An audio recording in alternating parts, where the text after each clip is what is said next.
Bom dia, Juliana. Bom dia a todo mundo.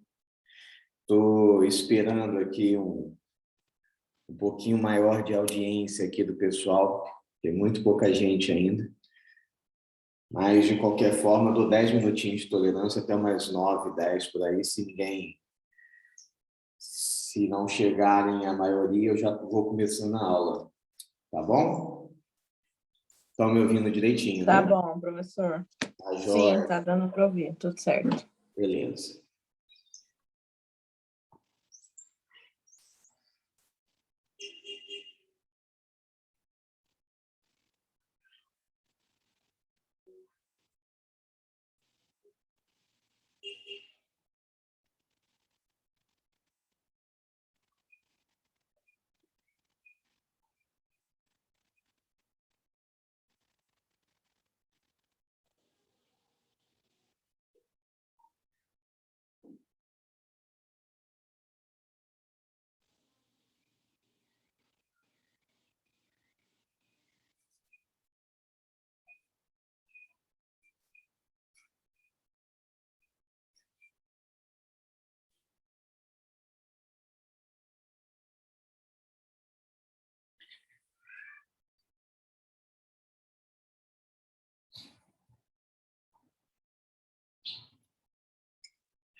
Oi, Juliana. Hoje é a C1 e a C2, Oi, a C1 e a C2 de tarde, não é isso?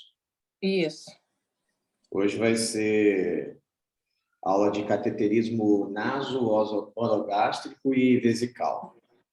Show. É a turma que tá aqui. Beleza.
Vocês têm prova hoje ou amanhã, gente? Como é que tá o calendário aí?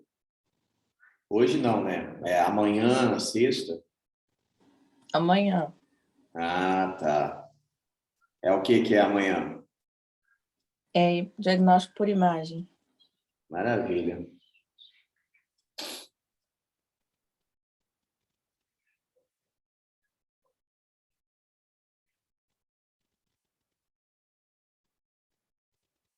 Eu gostava dessa matéria. É difícil, mas eu gostava.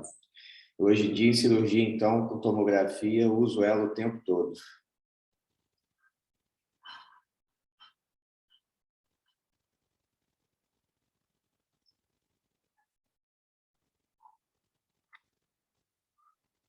Bom, pessoal, 9h10, já que tem prova, acredito que ou o pessoal está descansando porque passou a madrugada estudando, revisando, ou vai chegando ao longo da aula aí. Então, aos que já estão aí, vamos começando a aula devagarzinho. Acesso à cavidade torácica, último tema desse ano aí com vocês. Um tema importante como acesso à cavidade abdominal, porém de menor utilização por vocês na sua vida como médico aí no futuro, mas de extrema importância porque a gente vai ver a toracocentese, quando tiver que fazer uma drenagem pleural, alguma coisa assim, fora quem for fazer a parte de cirurgia, que tem que saber anatomia, como acessar a cavidade torácica numa urgência, numa emergência, patologias, doenças crônicas ou agudas, no caso de um trauma, entendeu? Então, último tema de vocês e vamos começar, tá? O pessoal que for chegando aí ao longo da aula, a gente revisa alguns pontos se tiver dúvida. Bom, a toractomia, propriamente dita, é a abertura, qualquer abertura do tórax, seja mínima, que são as mini toractomias, sejam toractomias amplas, que abram o tórax bilateralmente, qualquer abertura, como a própria nomenclatura cirúrgica do início do ano, toractomia, qualquer abertura do tórax. Conceito cirúrgico, para a gente, quando a gente fala numa toractomia, é uma ampla abertura da cavidade torácica, com o fim de examinar as estruturas, às vezes fazer uma coleta de material, às vezes tem que fazer uma biópsia pulmonar, às vezes tem que fazer uma exérese, uma retirada do timo, faz uma toractomia anterior, uma esternotomia, abre o externo do paciente, pode ser apenas uma biópsia de pleura que esteja acometida por Mycobacterium tuberculosis, ou para confirmar que seja tuberculose, ou seja uma neoplasia de pleura. Então, qualquer abertura de grande porte que seja com fim diagnóstico ou terapêutico, para a gente, para a cirurgia, é uma toractomia, certo? As mini-toractomias, as pleurotomias, normalmente é para acesso para vídeo. Essa semana mesmo, eu opero junto com o Dr. Rossano. E o Dr. Rossano, ele dá aula de técnica de fundamento de cirurgia no campus de Vassouras, se não me engano. E essa semana passada a gente operou lá em Três Rios, a gente fez uma mini-toractomia, a gente fez por vídeo, uma simpatectomia de uma menina de 18 anos que tinha hiperidrose, ou seja, ela suava sudorese profusa por disfunção do simpático, da cadeia simpática, e as mãos dela constantemente molhadas, uma situação bem ruim, coitada, bem incômoda, menina de 18 anos só. Então, a gente fez 4 acessos para entrar com um trocáter do vídeo, 2 inframamários e 2 axilares. A gente entrou, pediu para o anestesiologista fazer uma intubação seletiva, aí nessa intubação, com um tubo que a gente chama de Robert Shaw, ele desinsufla um pulmão e deixa ventilando somente no outro pulmão. Uma situação bem tensa para o anestesista, mas é necessário para a gente. Aí, desinsuflado o pulmão, a gente acessa a cavidade do lado que a gente vai ter que fazer a simpatectomia bilateralmente, né? A gente acessa a cavidade passando lá por dentro, por cima do segundo arco costal, da segunda costela, a gente secciona um ramo do simpático, entendeu? E bilateralmente. Então, a gente fez uma mini toracotomia, foi questão de 2 semanas. A menina já está bem, qualidade de vida excelente, minimamente invasiva, já parou a sudorese na mão dela, enfim, bem interessante. Drenagem de tórax, sempre quando drena o tórax, que eu já falei para vocês, né, as indicações de drenagem de tórax, quando por pus, um empiema, um hemotórax traumático, quando tem sangue dentro do tórax, ou quando tem um paciente oncológico que tem derrame pleural crônico, que fica aquele líquido tomando mais de 2/3 do tórax, fazendo com que tenha dispneia, dificuldade de respirar, a gente drena. E o processo de drenagem não deixa de ser uma toracotomia, só que uma mini toracotomia, em que a gente normalmente acessa ali o 5º ou 6º espaço intercostal na drenagem torácica, colocando dreno em selo d'água, e deixa aquele dreno para fazer a evacuação, a retirada daquele líquido que está ocupando o tórax naquele momento. Bom, e mediastinotomia, ela também é considerada como uma mini toracotomia, é o acesso ao mediastino, sem abertura da cavidade pleural. Normalmente, a gente acessa o mediastino quando temos pacientes com persistência da glândula do timo, e que faz neoplasia de timo, a gente faz timectomia, acesso também aí na região anterior aos grandes vasos, principalmente cirurgia cardíaca, utiliza a mediastinotomia. Eles não entram na cavidade pleural, propriamente dita, eles não entram na cavidade torácica, propriamente dita, bilateralmente, onde estão localizados os pulmões, e é considerado também uma mini toracotomia. Então, seria o acesso principalmente para cirurgias cardíacas na mediastinotomia, certo? Aqui, agora, fazendo uma breve revisão da anatomia, só lembrando para vocês da relação que nós temos 12 costelas, né? E as 2 últimas, deixa eu minimizar aqui para vocês verem. Aqui nós temos 1, 2, 3, 4, 5, 6, 7, 8, 9, 10, 11, 12. As 2 últimas flutuantes, até o 5º, 6º espaço intercostal, que a gente tem uma articulação 1, 2, 3, 4, 5, 6, direta com o externo, as demais fazem através da cartilagem entre si, com o 6º, com a 6ª costela aqui. Até a 7ª também tem um pouquinho aqui. E a 11ª, a 12ª costela, a gente tem a costela flutuante. Assim, a nível de curiosidade, algumas mulheres, alguns procedimentos estéticos para afinar a cintura, faziam a retirada desses 2 últimos arcos costais. E aí afina a cintura da mulher. É uma cirurgia... É difícil a gente julgar, né, o que é a pretensão, os objetivos das pessoas, mas uma cirurgia invasiva que você tira 2 arcos costais para ter a cintura mais definida, enfim. Só curiosidade para vocês. Aqui a gente tem o externo, né, o ângulo, aqui nós temos o manúbio, o externo, e fúrcula external, apêndice xifoide, ok? Só para lembrar aqui, a primeira costela, que normalmente está passando a veia subclávia, onde a gente faz punção. A escápula, que é interessante a gente saber, porque eu vou falar da toracocentese. Então, a gente tem aqui, ó, 1, 2, 3, 4, 5, 6, 7, 8, 9. Então, quando a gente vai fazer, eu contei aqui os espaços intercostais para vocês. Ó, vou devagarzinho de novo.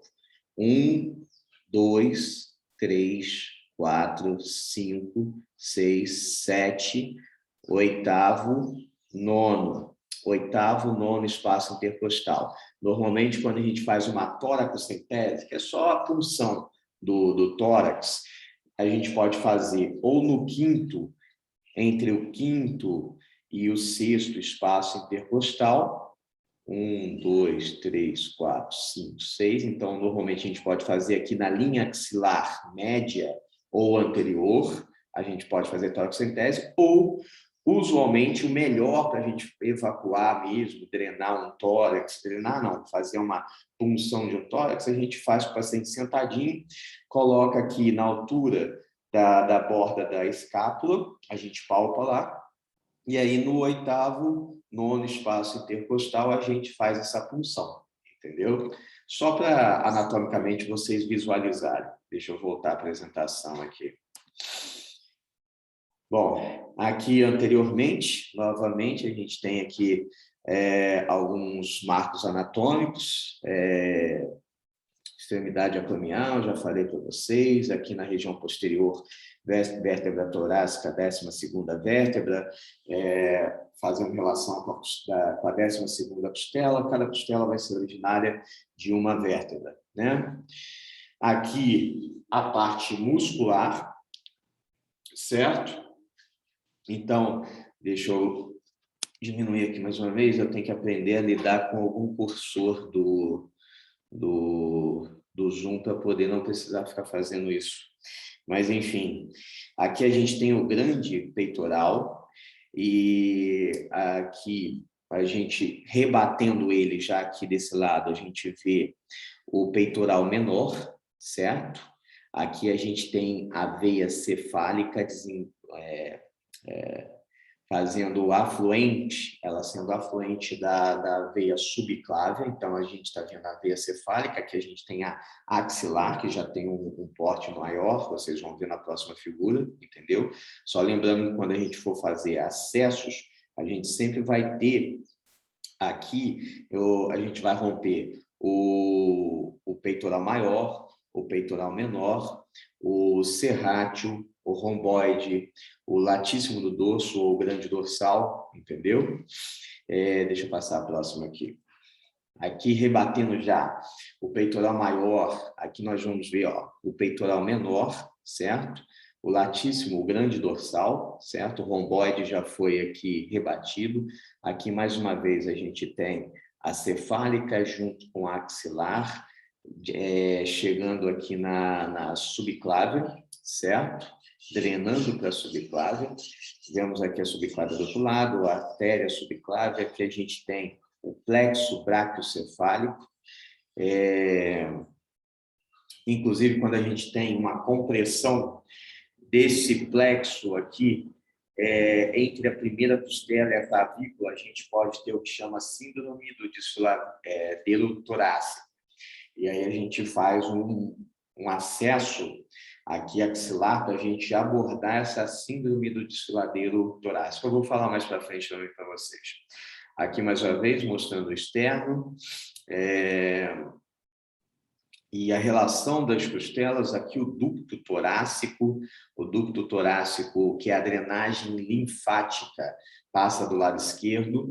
É importante lembrar, quando na vida vocês forem fazer uma punção venosa profunda,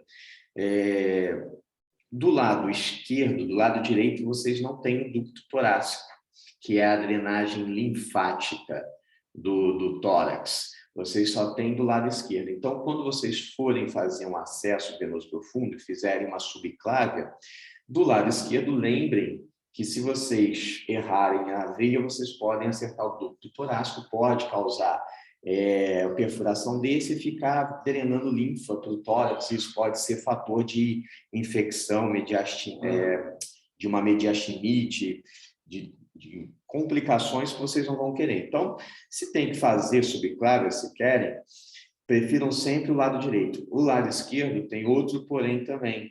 O lado esquerdo a gente tem o coração. E a cúpula superior do pulmão esquerdo, o ápice do pulmão esquerdo, ele é levemente mais superior do que o lado direito, por causa do coração que fica aqui.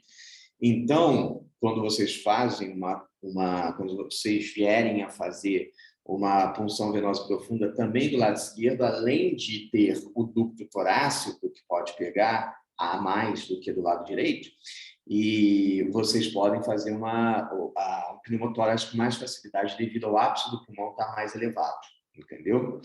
Só curiosidade, isso daí não tem nada a ver com a nossa aula de hoje, não. Vamos lá. Então, aqui agora na região posterior, a gente tem aqui, peraí, de novo. Aqui nós temos o trapézio, aqui nós temos o grande dorsal, o romboide maior, romboide menor. Aqui nós temos o serrátil superior, posterior. Então, quando a gente acessa a cavidade torácica através de uma incisão posterolateral, normalmente, eu vou falar para vocês, a utilidade das incisões posteriores, a gente vai fazer a secção de todos esses músculos aqui. Invariavelmente, não tem como fazer só o afastamento, né? Então, a gente faz a secção desses músculos até acessar as costelas para a gente poder fazer o afastamento das costelas ou até a desinserção delas e, posteriormente, a reinserção, quando a gente faz um acesso na cavidade torácica. Bom, aqui então lembrando a anatomia da região posterior e a relação aqui dos órgãos intratorácicos com as costelas, sua localização anatômica. Então, vocês podem ver aqui que até na altura da sexta costela, mais ou menos, do lado direito, a gente tem o parênquima pulmonar. A partir da sétima, oitava costela, a gente já está indo para a cavidade abdominal, e qualquer punção, por exemplo, na toracocentese, que a gente fizer. Por isso que eu falei para vocês que quando a gente faz na linha axilar, não na região posterior, infraescapular, a gente faz aqui, ó, no quinto, no sexto, 1, 2, 3, 4, 5. Aqui no quinto, no sexto espaço intercostal, que a gente ainda está com facilidade de entrar e drenar o que tem aqui dentro do tórax. Quando a gente começa a ir para o sétimo, oitavo espaço, a gente pode perfurar a pleura e pegar o fígado, por exemplo, aqui nessa região, certo? Aqui vocês veem o externo, o manúbio, o externo aqui, com a crosta da aorta, os vasos que vão para a região cervical, aqui os troncos bracocefálicos, troncos braquiais, artéria braquial indo aqui para a região cervical, entendeu? Para dar a carótida. E a relação aqui com a área cardíaca, pulmonar do lado esquerdo, aqui é a mesma coisa. Se vocês forem muito baixo na linha axilar, vocês correm o risco de pegar o baço. Na região posterior, já não. Na região posterior, quando vocês fazem no oitavo, nono espaço, a gente tem o pulmão indo lá por trás, entendeu? Aqui, ó. Vamos ver aqui a linha, a escápula, aqui. A gente tem até o oitavo, aqui, ó. Oitavo e nono espaço, vocês ainda estão entrando no tórax, certo? A partir do 11º, que é o problema.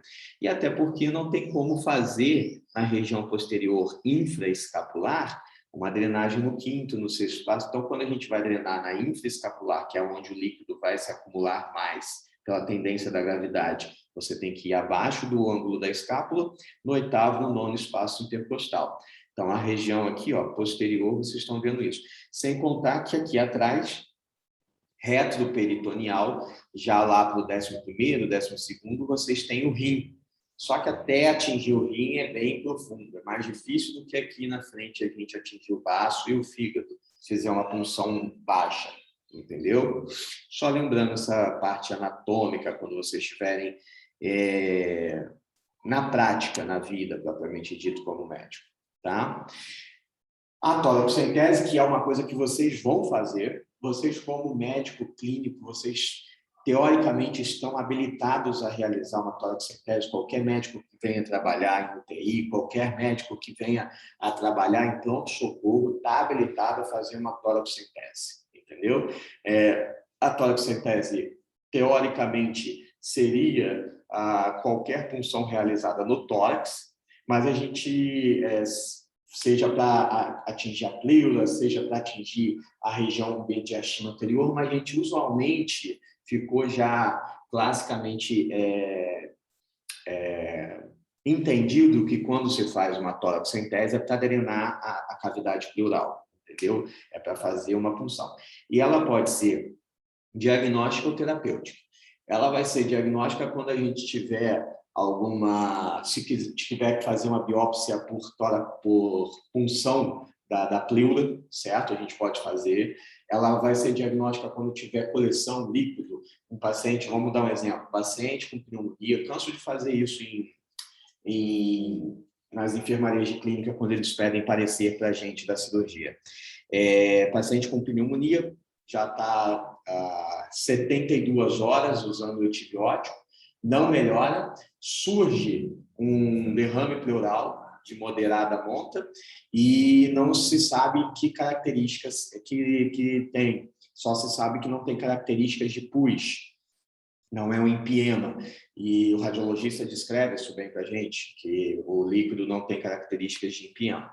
Então, a gente vai lá, o clínico normalmente pede a punção, por quê? Se for, pela análise do líquido, um exudato, ele tem características de infeccioso, então a gente tem que drenar aquele líquido, entendeu? Para que haja melhora. O antibiótico não vai conseguir, ele age quase que como um empiema. O antibiótico não vai conseguir atingir. Então, a gente faz uma toracocentese diagnóstica para ver se aquilo é um exudato, se é um transudato. Em outros casos, por exemplo, tem um derrame pleural e tem hipótese de ser sangue. A gente vai lá, faz a toracocentese, vem sangue, a gente drena na mesma hora. Vem pus, a gente drena na mesma hora também. A gente passa o dreno, certo? Sempre lembrando que quando vocês fizerem uma punção torácica, uma toracocentese, tem que fazer o raio-x posteriormente para ver se não houve pneumotórax. Porque incorre até o médico, o cirurgião mais experiente fazendo uma toracocentese, fazendo uma avaliação até de alívio, às vezes faz a toracocentese, ele pode incorrer num pneumotórax, entendeu? Outra coisa que eu não falei para vocês, como é que a gente faz isso? Entrando nos espaços intercostais, no quinto, no sexto espaço intercostal, ou no oitavo, no nono, a gente lembra, vou lembrar vocês, que sempre, deixa eu mostrar uma figurinha aqui para poder falar com vocês isso. Ó, sempre aqui, eu vou botar aqui na região posterior, aqui, que a gente faz no oitavo, no nono. Sempre no bordo inferior da costela, de todas as costelas, no bordo inferior delas, está passando o feixe vasculo nervoso. Então, aqui a gente tem uma artéria, um nervo e uma veia intercostal. Então, se você puncionar com a agulha e passar no bordo inferior da costela, você corre o risco de fazer um sangramento, e é um sangramentozinho chato, que você, às vezes, tem que levar para o centro cirúrgico para cauterizar, para ligar essa artéria, porque sangra, o paciente pode chegar até chocar de tanto sangramento, tá? Então, sempre fazer a punção entrando no espaço que você tenha que fazer, ou no oitavo, ou no nono aqui posteriormente, ou no quinto, no sexto aqui na linha axilar anterior, na região lateral do tórax, sempre entrando no bordo superior da costela do espaço. Sempre evitando entrar no bordo inferior da costela que está naquele espaço, entendeu? A gente sempre fala que a gente faz a punção no bordo superior da costela inferior do espaço que a gente está drenando, que a gente está fazendo punção. Então, de novo, bordo superior da costela inferior do espaço que a gente está fazendo a toracocentese, certo? E aí, o paciente vai estar sentadinho. Vamos dar o exemplo que a gente utiliza mais, né, na região posterior. Paciente, a gente faz antisepsia, asepsia, faz anestesia do local onde vai fazer ali a toracocentese, porque a gente normalmente coloca uma agulha de grosso calibre, um gelco 16, normalmente um gelco 14, e a gente faz a anestesia daquela região, faz a antisepsia, asepsia, bota o paciente sentadinho, certo? E coloca a agulha abaixo da ponta da escápula, no 8º, no 9º espaço intercostal, certo? Então, na região posterior, abaixo da escápula, no 8º, no 9º espaço intercostal, a gente insere ali na altura da ponta da escápula, certo? Na mesma direção da ponta da escápula. E procede com a punção, com a retirada daquele líquido que a gente tem que avaliar. Como é que a gente faz essa retirada? A gente conecta o gelco, a agulha de grosso calibre, gelco 14, gelco 16, na seringa. Quando vier o primeiro líquido, a gente já separa aquele líquido, conecta um equipo de soro e deixa aquilo dali drenando em um recipiente, alguma coisa, atentando para que nunca deixe ficar ar nesse equipo. Então, quando a drenagem chegar no final, clampeia com uma pinça hemostática, um Kelly, um Cryle, um Kosher, alguma coisa, e procede com a retirada do gelco, a inspiração profunda do paciente e tampa aquele pequena punção, só para evitar que entre ar e faça um pneumotórax iatrogênico por punção, entendeu? Outra coisa que serve também a toracocentese, que não é para retirada de líquido, mas quando a gente tem isso, salva a vida de um paciente, né? Aquela clássica punção de alívio no pneumotórax hipertensivo. Paciente que está grave, está entubado e fizeram um pneumotórax dele, ou foi um acidente e tem um pneumotórax e começa a ficar um pneumotórax de grande monta, que faz o colapso total do pulmão do lado que está acometido, que se chama pneumotórax hipertensivo. Daí você faz a clássica punção com gelco 14. Antigamente, ainda se pode usar, a gente fazia na linha hemiclavicular, no 2º espaço intercostal. Hoje, nas últimas atualizações do ATLS, recomenda-se fazer já no local onde vai fazer a drenagem torácica. A gente faz no 5º, no 6º espaço intercostal, na região lateral, na linha axilar média ou linha axilar anterior, entendeu? Então, essa punção salva vidas. O paciente começa a fazer hipotensão, taquicardia, descompensa, hipofonese, ele começa a fazer turgência de jugular, ele está fazendo um pneumotórax hipertensivo, certo? Então, identificou, é o que os meus preceptores da residência sempre falavam para a gente. Se você desconfiou que durante a sua punção você fez pneumotórax, durante lá a aspiração, quando você está fazendo, entrando com a agulha para pegar na veia subclávia, você entra aspirando, não veio sangue, veio ar, tá? O êmbolo da agulha veio para trás e só ficou a cavidade vazia com ar, você suspeitou, chama o cirurgião e drena. Se o tempo que você perder ali, se o paciente estiver entubado, pode fazer um pneumotórax hipertensivo. Se o paciente não estiver entubado, não estiver grave, não estiver instável, aí você tem tempo de fazer um raio-x e ver se fez um pneumotórax, sempre olhando os sinais vitais dele, tudo direitinho, certo? Então, aqui, ó, o paciente está sentadinho, certo? A gente coloca ele assim um pouquinho inclinado para frente, deixa eu minimizar aqui para mostrar para vocês, faz a anestesia aqui, ó, no local onde vai inserir, pega uma agulha de grosso calibre, introduz, conecta com o equipo e drena o conteúdo. Quando vocês notarem que está diminuindo e parando de drenar e ainda tem líquido, clampeia e retira, para que não entre novamente para que não entre ar na cavidade torácica.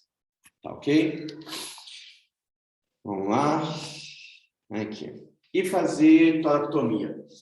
Para você fazer uma toracotomia, você tem que levar para o centro cirúrgico. A não ser, sempre tem exceção, né? Paciente chegou baleado, eu no início da residência, por exemplo, um paciente, um criminoso, chegou, dono de tráfico lá em São Paulo, a polícia com helicóptero acertou ele com um tiro de fuzil, e ele chegou ainda, assim, lógico, em choque gravíssimo, mas ainda com batimento cardíaco dentro da sala, com 2 perfurações no tórax anterior, do lado esquerdo.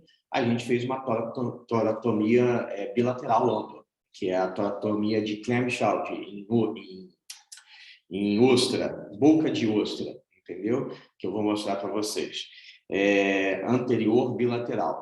Então, a gente abriu aquele tórax lá na sala de emergência mesmo, a gente nem levou para o centro cirúrgico. Mas, toracotomias eletivas, a gente tem que ter um centro cirúrgico devidamente equipado.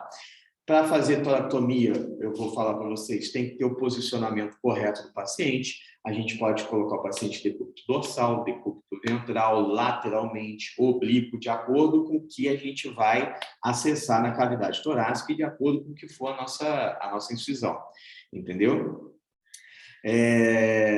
Equipe cirúrgica, enfermagem harmonizada, diálise, campo operatório suficiente, sempre lembrando que você está operando uma cavidade que tem um arcabouço ósseo.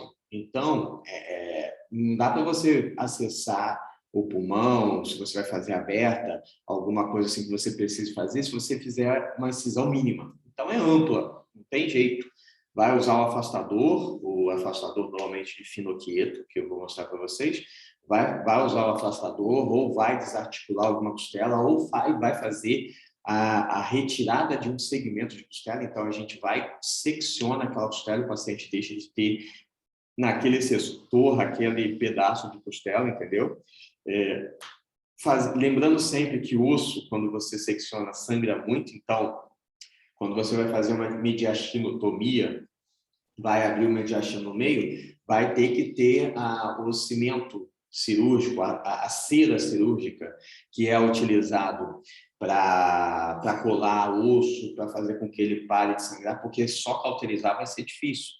A parte interna da tábua óssea, da região esponjosa do mediastino, do externo, ele sangra muito quando a gente secciona ele, entendeu? Então, tem que ter uma hemostasia adequada, porque se ficar sangrando, você vai ter dificuldade do campo operatório, que já é difícil você abrir um tórax, ficar uma visão perfeita, certo? A síntese, plano por plano, quando for fechar, fechem as partes musculares. Quando a gente faz na musculatura intercostal abertura, a gente depois, quando vai reinserir aquela musculatura, a gente pega na borda óssea, e faz sutura com pontos separados, normalmente com pontos absorvíveis, ou catigu ou vitril, passa no músculo e passa na borda do osso, reaproximando novamente, fazendo plano por plano, que é importante ter o funcionamento da cavidade torácica, ter a expansão propriamente dita, com uma síntese plano por plano, para refazer o máximo possível a anatomia prévia, entendeu? E reposição durante o intraoperatório das perdas hemorrágicas, certo? Porque quando você tem uma toracotomia de urgência e que está sangrando muito, teve uma lesão cardíaca, teve uma lesão subclávia, que você foi lá, acessou a subclávia, você tem que ficar atento, conversar com o anestesiologista para você fazer a reposição. Tem que ficar vendo o tempo todo se o paciente está estabilizando, contando as compressas, porque normalmente o que a gente faz? A gente vê o quanto foi aspirado e a gente vê a quantidade de compressa quando a gente tem uma toracotomia de urgência, por causa de um hemotórax, alguma coisa, a gente joga a compressa para tamponar e vai tirando. Cada compressa daquela que está encharcada de sangue, normalmente a gente considera como cerca de 100, 150 ml de sangue. Então, tem que contar quantas compressas encharcadas saíram, também para a gente avaliar a perda sanguínea e a gente fazer a reposição, certo? Bom, agora a classificação propriamente dita das toracotomias. A gente pode ter toracotomia toracotomia simples, as toracotomias simples, ou seja, toracotomia apenas apenas no tórax, porque nós podemos ter as toracotomias combinadas. Desculpa, a gente estava fechando aqui porque estava vindo uma conversa externa e estava atrapalhando. As toracotomias simples é apenas no tórax, as toracotomias combinadas a gente vai ter a abertura do tórax e do abdômen ao mesmo tempo, entendeu? Então, a gente pode ter unilateral ou hemitorácica, e aí na unilateral ou hemitorácica a gente tem uma toracotomia anterior, pode ser anterolateral, axilar, posterolateral, posterolateral anterior e tóraco-externotomia unilateral, que é a hemiclamshell, que é a ostra, hemiconcha, né? Clamshell do inglês é concha, né? Fica exatamente como uma boca de concha. Eu vou mostrar para vocês uma figura para entenderem melhor o que eu estou falando para vocês. As verticais a gente pode ter totais, parciais, arciformes, vou mostrar cada uma para vocês em ômega, e bilateral a gente pode ter a tóraco-externotomia bilaterais. As combinadas, tóraco-abdominais, tóraco-freno-laparotomia unilateral, mediano-mediastino-laparotomia. E pode ir, eu esqueci de falar para vocês, pode ir para a região cervical também. Quando a gente tem, por exemplo, um bócio mergulhante, tem que acessar o tórax e, ao mesmo tempo, a região cervical, a gente tem a unilateral, que é a Dartevel, e a mediano-mediastino-cervicotomia.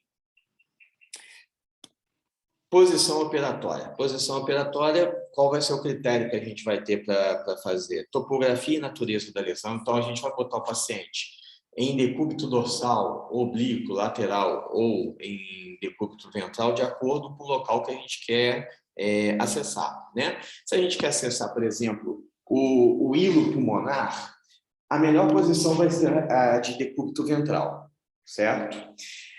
Se a gente quer acessar a aorta, o esôfago, um decúbito lateral direito. Se a gente quer acessar alguma coisa o pulmão, o lobo anterior, óbvio, decúbito dorsal, certo? Estado e idade do paciente. A idade do paciente influencia muito. Pacientes mais idosos, eles tendem a ter uma expansão pulmonar, uma capacidade vital total diminuída. Então, quando a gente bota eles em decúbito dorsal, tende a ser um pouco pior pelo anestesista. Quando a gente coloca em decúbito ventral, é ruim para o anestesista manter o tubo, tal, mas a expansão pulmonar é melhor. Além da expansão pulmonar, secreções que estejam em vias aéreas superiores, grandes broncos, broncofonte direita e esquerda, elas tendem, por gravidade, irem para a cavidade oral, então o anestesiologista pode aspirar, ela não vai ficar inundando o pulmão, entendeu? O risco cardiorrespiratório, como eu falei, a presença de secreções brônquicas, hemoptise abundante. Se você bota um paciente de decúbito dorsal com hemoptise, a tendência é aquilo ir para os bronquíolos. Quando você bota em decúbito ventral, já fica um pouco melhor. Decúbito oblíquo, a mesma coisa, vai acabar inundando o hemitórax, os brônquios, o pulmão, do lado onde está deitado o paciente. Entendeu? Então, assim, o principal é o local, a topografia que tem que ser abordada, entendeu? De restante, a gente vai adaptando de acordo com o que o anestesiologista fala para você. Fábio, se você botar oblíquo esse paciente, vai ser ruim para você? Não vai ser ruim. Então, bota oblíquo que eu prefiro. Então, a gente vai conversando com o anestesiologista, certo? Então, vamos lá. Aqui a gente vê uma cervicotoracotomia anterior, entendeu? Decúbito dorsal, normalmente, a gente vai ter as toracotomias simples, anteriores, medianas, as bilaterais, clamshell, toracotomias combinadas, tóraco-abdômen, medianas e tóraco-cervicais. Então, quando a gente bota o paciente em decúbito dorsal, é para fazer esse tipo de incisão, é para fazer esse tipo de abertura. Quais são as vantagens? Vamos lá. comodidade para o anestesista, porque o paciente está com a boca para cima, o tubo está para cima, então está tudo tranquilo. Paciente com limitada reserva cardiorrespiratória, abertura e fechamento rápido do tórax, então quando a gente faz na região anterior, é mais rápido do que pela região posterior, vocês viram a quantidade de músculo que a gente tem que seccionar e refazer, né? E a gente consegue a mediastina anterior e ambas as cavidades pleurais. Desvantagem, o campo operatório é limitado para o pulmão e mediastino posterior. E também o hilo pulmonar fica um pouquinho limitado quando a gente faz um acesso anterior. A região posterior do hilo pulmonar fica um pouquinho limitada para o nosso acesso, entendeu? No decúbito lateral, a gente faz normalmente quais incisões? As posterolaterais, como aqui na primeira figura, posterolaterais anteriores e axilares, certo? Lembrando que quando a gente bota o paciente em decúbito lateral, deixa eu mostrar alguns comemorativos. A gente bota um coxinho. Primeiro a gente faz a flexão do membro que fica na região que está em decúbito, coloca um coxinho entre os membros para não haver compressão aqui de estruturas nervosas e ter alguma pós-operatória praxia nervosa. A gente coloca normalmente um coxim na cabeça do paciente e coloca um anteparo para o braço do paciente, para ele ficar nessa posição de nadador. Normalmente a gente utiliza isso daqui. Então, essa vista aqui é uma vista superior de como o paciente fica, ok?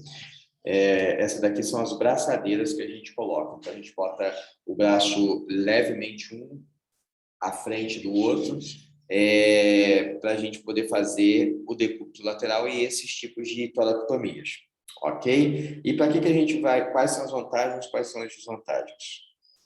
Só um minutinho, gente.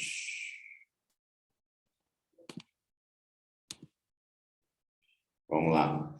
Vantagens. Ampla exposição da cavidade pleural.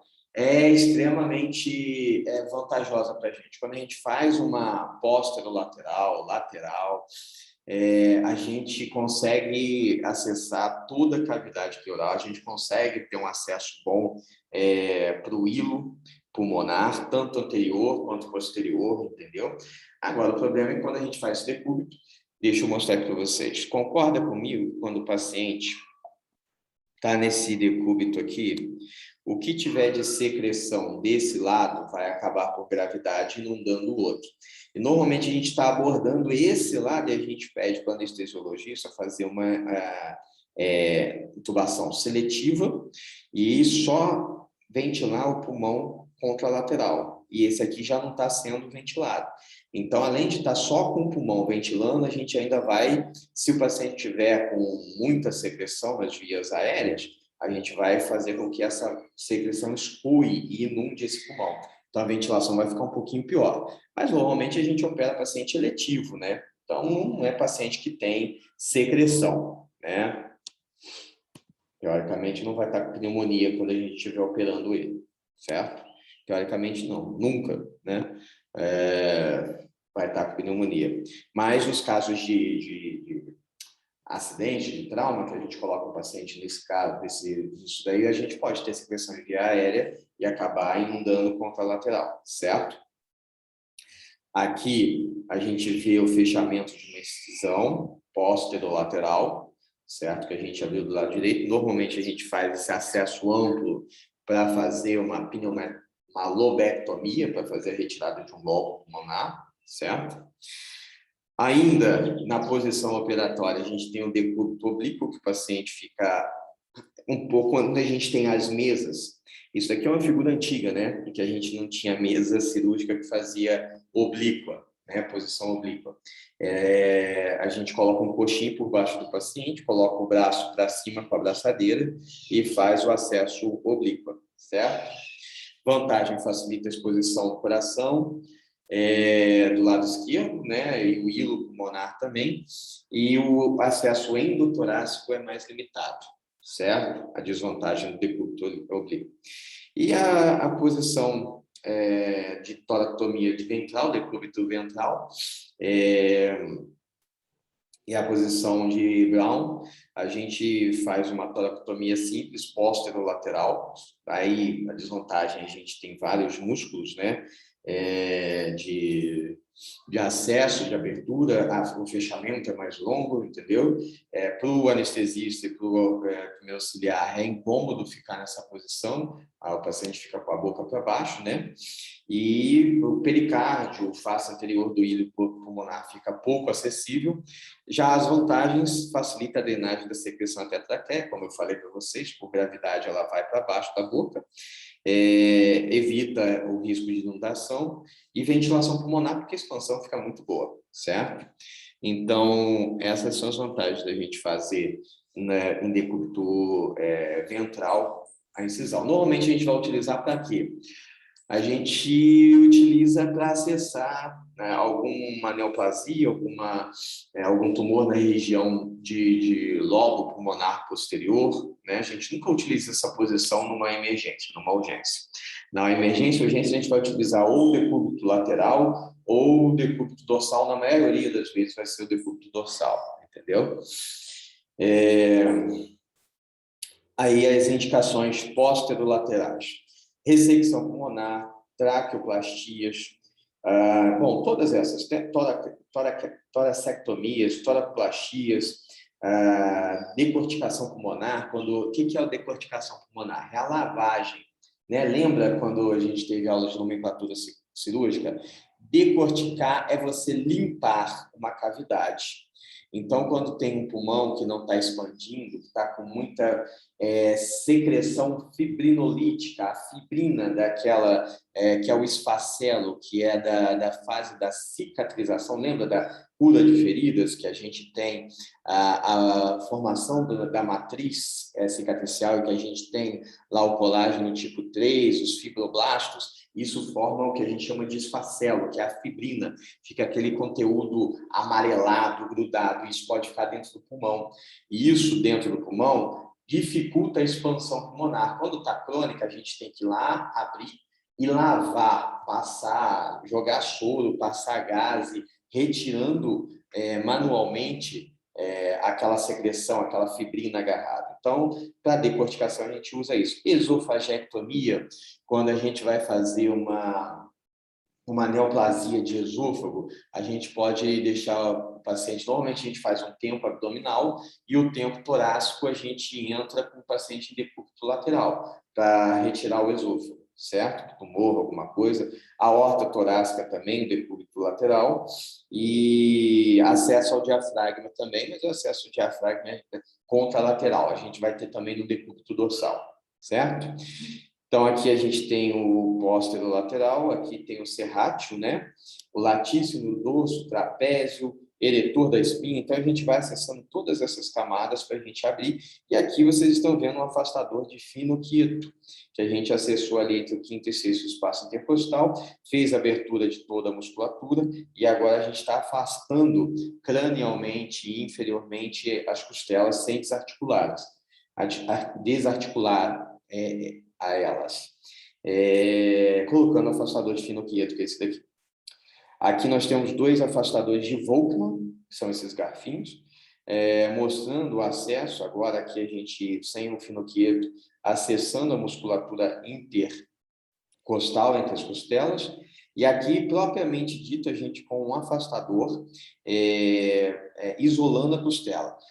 É nesse ponto, gente, que eu falei para vocês, deixa eu mostrar aqui.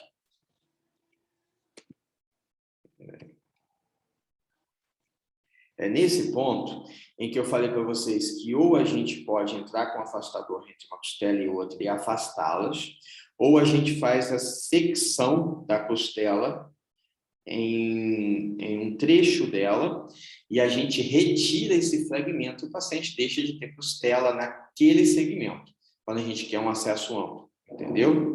Tem uma pleurostomia, quando o paciente tem tumor, tem formação crônica de derrame pleural, ou paciente grave, que tem empiema grave, que fica secretando e que a gente faz decorticação e consegue melhorar. Tem uma toracostomia, uma pleurostomia, a Eloacir, que a gente faz em que a gente faz um acesso no quinto espaço intercostal, na altura do quinto e sexto espaço, faz todo o acesso, chega na costela, a gente retira um fragmento e deixa um orifício, um buraco propriamente dito, e faz a síntese e deixa aquilo aberto para que não volte a acumular secreção no pulmão do paciente. Quando se trata de uma neoplasia, se o paciente fizer químio, rádio e conseguir uma sobrevida razoável, a gente fecha aquele orifício que a gente deixou aberto. Fica realmente aberto aquilo, entendeu? E o pulmão expande normalmente, porque o pulmão não vai ter nenhuma, na pleura visceral não vai ter nenhum orifício, então ele vai expandir, obviamente que vai ter certa deficiência que até essa região ele não vai mais expandir, então vai ficar diminuindo, mas o restante ele expande. Então, essa cavidade, esse orifício, ela fica aberta. Chama pleurostomia aeloacir, certo?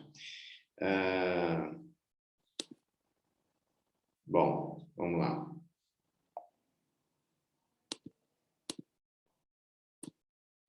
Aqui, agora na síntese, mostrando como é que a gente... Aqui, mais uma vez, o afastador de fino quieto. Desculpa, esse daqui não é afastador, esse daqui é o aproximador de costelas que a gente utiliza para reaproximá-las, e a gente vai fazendo a síntese plano por plano, entendeu? Com um ponto simples, e aí sempre que a gente faz uma toracostomia, a gente drena o tórax do paciente, entendeu? Desculpa, vamos lá. Na toracotomia simples anterior, aqui a gente vê, sempre tem por emergência, biópsia pulmonar, então essas são as indicações. Vamos andando mais. Então, aqui está mostrando um acesso inframamário que a gente fez. Então, aqui a gente fez a abertura, fez a secção, aqui na figura D, vocês podem ver que houve a secção da costela, sem, no entanto, retirar um fragmento, e que houve a aproximação entre os ossos, entendeu? Fez sutura entre os ossos também. Normalmente, essas suturas são feitas com fios metálicos para aproximação de ossos e cartilagens, certo? Na anterolateral, a gente vai ter emergências traumáticas também. Como já foi dito anteriormente, na esofageectomia, biópsia pulmonar. No caso da anterolateral esquerda, pericardiectomia, quando a gente vai fazer retirada do pericárdio, por alguma infecção, pericardite, alguma coisa, entendeu? Sempre lembrando que a gente vai ter que abrir plano por plano. Peitoral pélio, subcutâneo, peitoral maior, serrátil, latíssimo do dorso. Então, a gente vai ter todos esses músculos que a gente vai acessar, vai ter que abrir plano por plano, certo? Então, aqui, ó, peitoral maior, peitoral menor, serrátil, a quinta costela, aqui a pleura parietal, entendeu? E a fáscia que fica entre uma costela e outra. Então, vai plano por plano até chegar lá. Quando fechar, a gente fecha plano por plano também, entendeu? A incisão axilar, como eu falei para vocês, da síndrome do desfiladeiro torácico, entendeu? A gente tira a primeira costela fora. Nas simpatectomias, como eu dei exemplo, a gente fez essa semana com uma menina lá de 18 anos, a paciente de 18 anos, a gente acessou inframamária e a gente acessou na região axilar com uma mínima incisão de menos de 1 centímetro que a gente inseriu um trocáter naquela região ali, certo? E nas verticais, a esternotomia, a gente normalmente faz com uma serra, a gente tem ampla abertura ali da região do mediastino, ali o coração, o pericárdio, os grandes vasos da base cardíaca, entendeu? Então, a gente usa isso para timo, traqueia, carina, ou quando a gente tem um bócio mergulhante, um hipotireoidismo, um bócio, em que a tireoide do paciente não está limitada ao pescoço, a região cervical anterior, ela mergulha no tórax. É a pior cirurgia que existe para um cirurgião de cabeça e pescoço, um cirurgião de tórax. Então, ele faz um acesso cervical, é uma cirurgia combinada, um acesso combinado, e faz um acesso anterior no mediastino. Normalmente, a gente pode usar a serra de Gigli, pode usar a serra automática e pode ser com bisturi, entendeu? Nessas indicações aí que eu já falei para vocês, traqueia, carina, brônquio, lesões do coração, grandes vasos da base do coração, certo? E aqui as incisões toracostomias simples medianas, que eu tinha falado para vocês. Aqui a gente tem a mediana simples superior, a incisão arciforme. Nessa incisão arciforme, por questão estética, para não abrir o externo, o cirurgião começa aqui na fúrcula external, faz uma incisão paraexternal e termina no apêndice xifoide, entendeu? A gente tem a parcial inferior, parcial superior e a largada com toracotomia unilateral. Deixa eu ver aqui. Aqui a serra que a gente utiliza para abrir o mediastino, é bem agressiva essa cirurgia. Aqui a gente acessando, já aberto, acessando um vaso da base, uma cirurgia cardíaca, certo? E aqui a sutura com fios metálicos do externo, reaproximando e ali cortando, olha, com um cortador de fio metálico, entendeu? Fechando a esternotomia. Aqui a M-clamshell, que é a tóraco-esternotomia unilateral, e aqui a clamshell, propriamente fica igual uma boca de ostra, a bilateral. Doença metastática bilateral, transplante pulmonar, emergência traumática, então a gente abre dos dois lados. Pericardiectomia, aneurisma, vou mostrar uma imagem de um trauma, olha aí, ó. O paciente chegou quase igual ao que eu fiz, o paciente chegou na emergência, eles abriram. Eu só não botei a minha figura aqui porque a gente fez uma laparotomia. Então, a cavidade abdominal na região mediana do paciente também estava aberta aqui. Na minha, a gente fez um T nele. Faleceu, óbvio, né? Os pacientes, assim, a gente tenta essas medidas heróicas, propriamente dito, mas, infelizmente, o paciente já chega praticamente morto, em óbito para a gente.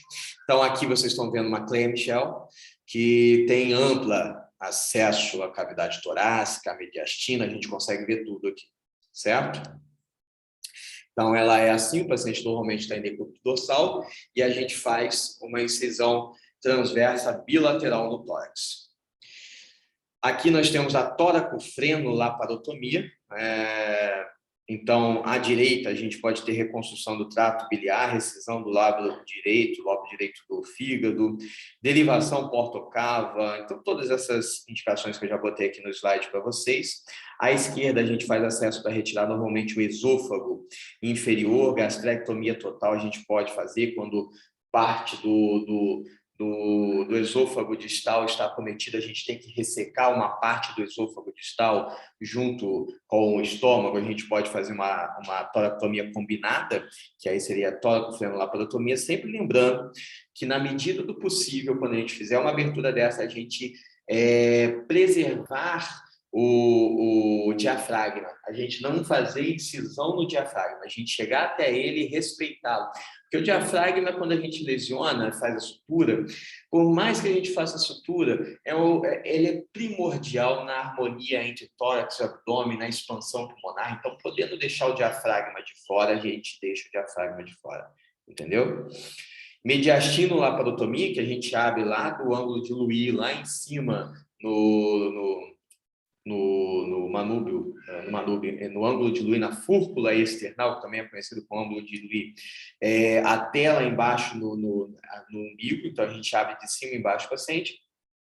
Isso pode ser um acesso para a gente fazer, por exemplo, paciente grave, paciente que chegou com claramente uma lesão em tórax anterior, que a gente chama de zona de Ziegler.